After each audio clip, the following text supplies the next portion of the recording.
आदाब। शहजाद अहमद की गज़ल आपकी समातों की नज़र।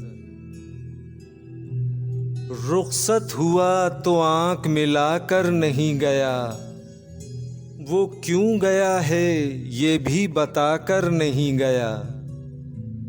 वो यूं गया कि बादे सबा याद आ गई, एहसास तक भी हमको दिलाकर नहीं गया। यूं लग रहा है जैसे अभी लौट आएगा, जाते हुए चिराग बुझाकर नहीं गया।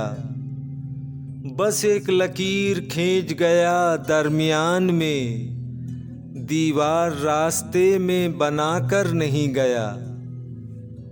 शायद वो मिल ही जाए मगर जुस्तजू है शर्त, वो अपने नक्शे पा तो मिटाकर नहीं गया। घर में है आज तक वही खुशबू बसी हुई, लगता है यूं के जैसे वो आकर नहीं गया। तब तक तो फूल जैसी ही ताज़ा थी उसकी याद, जब तक वो पत्तियों को जुदा कर नहीं गया।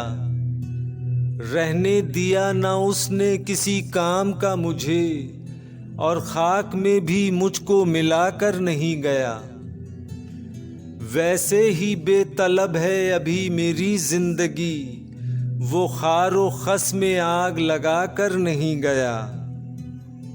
शहजाद ये गिला ही रहा उसकी जात से, जाते हुए वो कोई गिला कर नहीं गया।